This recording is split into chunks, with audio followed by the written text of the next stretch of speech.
सूरज की सतह पर छिपे हुए राज को खंगालने के लिए श्रीहरिकोटा से आदित्य एल1 रवाना हो गया है। तकरीबन 4 महीने के बाद सूरज के जिस लैग्रेंजियन पॉइंट पे आदित्य एल1 पहुंचेगा, वहां से अगले तकरीबन 25 साल तक ये हमारे वैज्ञानिकों को सूचनाएं भेजता रहेगा। हालांकि आदित्य एल1 की उम्र तो वैसे 5 साल की है, लेकिन जिन तकनीकियों के इस्तेमाल से उसको भेजा गया है, वह कम से कम 25 साल से ज्यादा तक सूर्य के रहस्यों को खंगालता रहेगा। वरिष्ठ खगोल वैज्ञानिकों का यह भी कहना है कि कई सालों तक अब सूरज के तापमान में होने वाले फेरबदल और धरती पर होने वाले उसके असर को समझना बहुत आसान हो जाएगा। वहीं इसरो के इस महत्वपूर्ण मिशन पर अमेरिका, यूरोप समेत चीन की स्पेस एजेंसियों की निगाहें लगी हुई हैं। आदित्य एल1 मिशन में एल1 का क्या मतलब है, इसको समझने की कोशिश करते हैं। एल1 का मतलब है लाग्रेंज बिंदु 1। कोई लाग्रेंज बिंदु अंतरिक्ष में वो स्थान है जहां दो बड़े पिंडों यानी सूर्य और पृथ्वी का गुरुत्वाकर्षण आपस में बैलेंस हो जाता है। एक प्रकार से लाग्रेंज बिंदु किसी अंतरिक्ष यान के लिए पार्किंग स्थल का काम करते हैं। यहाँ किसी यान को सालों तक रखकर तमाम परीक्षण किए जा सकते हैं और कई जानकारियां जुटाई जा सकती हैं। चूंकि सूर्य का दूसरा नाम आदित्य है, इसका लक्ष्य एल1 तक पहुंचना है, इसीलिए इस मिशन को आदित्य एल1 का नाम दिया गया है। आदित्य एल1 सूर्य का अध्ययन करने वाली पहली स्पेस बेस्ड इंडियन लेबोरेटरी होगी। आदित्य एल1 मिशन, जिसका उद्देश्य एल1 के चारों ओर की कक्षा से सूर्य का अध्ययन करना है। आदित्य एल1 का मकसद क्या है, इस पर भी नजर डाल लेते हैं। सूर्य के आसपास के वायुमंडल का अध्ययन करना, क्रोमोस्फेरिक और कोरोनल हीटिंग की स्टडी करना, फ्लेयर पर रिसर्च करना, सौर कोरोना की भौतिकी और इसका तापमान को मापना, कोरोनल और कोरोनल लूप प्लाज्मा का निदान करना और इसमें तापमान, वेग और घनत्व की जानकारी निकालना।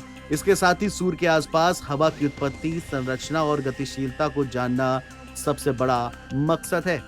दरअसल धरती से सूरज की दूरी तकरीबन 15 करोड़ किलोमीटर है। इस दूरी के बीच 5 लैग्रेंज पॉइंट हैं। इन्हें एल1, एल2, एल3, एल4 और एल5 पॉइंट के नाम से जाना जाता है। इनका नाम 18वीं सदी के इतालवी खगोल शास्त्री और गणितज्ञ जोसेफ लुई लैग्रेंज के नाम पर रखा गया है। एल1, एल2 और एल3 ये स्थिर नहीं है, इनकी स्थिति लगातार बदलती रहती है, जबकि एल4 और एल5 पॉइंट स्थिर हैं और अपनी स्थिति नहीं बदलते हैं। इसीलिए ये मिशन और भी ज्यादा खास हो जाता है। एल1 इसका पहला पॉइंट है जो धरती से तकरीबन 15 लाख किलोमीटर दूर है। एल1 पॉइंट को Lagrangian point, Lagrange point, liberation point या एल पॉइंट के तौर पर भी जाना जाता है। एल1 एक ऐसा स्थान है जहां से सूर्य का 24 घंटे अवलोकन किया जा सकता है।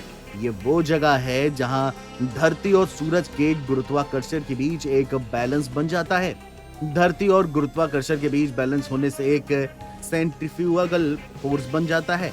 इस फोर्स की वजह से कोई भी स्पेसक्राफ्ट एक जगह पर स्थिर रह सकता है। इसके अलावा इस स्थान को दिन और रात की साइकिल प्रभावित नहीं करती है। वहीं ये पॉइंट पृथ्वी के नजदीक है और यहाँ से संचार में काफी आसानी होती है। इस कारण ये स्थान स्टडी के लिहाज से अच्छा माना जाता है। बता दें कि सतीश धवन अंतरिक्ष केंद्र श्रीहरिकोटा से आदित्य एल1 को शनिवार 2 सितंबर को सुबह 11:55 पर लॉन्च किया गया।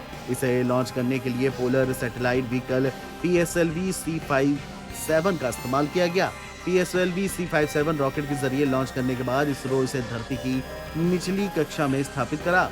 कुछ मैन्यूवर्स के जरिए आदित्य एल1 की कक्षा को बढ़ाया जाएगा और ऑन बोर्ड प्रोपल्शन का प्रयोग करके अंतरिक्ष यान को एल1 बिंदु की ओर ले जाया जा रहा है। एल1 की ओर यात्रा करते समय आदित्य एल1 पृथ्वी के गुरुत्वाकर्षण क्षेत्र से बाहर निकल जाएगा और एक बार इससे बाहर निकलने के बाद इसका क्रूज सेटअप शुरू हो जाएगा। इस फेज में स्पेसक्राफ्ट बहुत आसानी से यात्रा पूरी करेगा। इसके बाद इसे एल1 के चारों ओर एक बड़ी हालो ऑर्बिट में स्थापित कर दिया जाएगा। यहाँ तक पहुंचने में इसे करीब 4 महीने का समय लगेगा। आदित्य एल1 अपने साथ फोटोस्फीयर, क्रोमोस्फीयर और सूर्य की सबसे बाहरी परतों यानी कोरोना का निरीक्षण करने के लिए 7 पेलोड ले गया है। इनमें से 4 पेलोड की नजर सूर्य पर होगी। बाकी 3 पेलोड L1 पॉइंट के आसपास का अध्ययन करेंगे और उसकी सारी जानकारी इसरो को देंगे। एनबीटी ऑनलाइन की रिपोर्ट।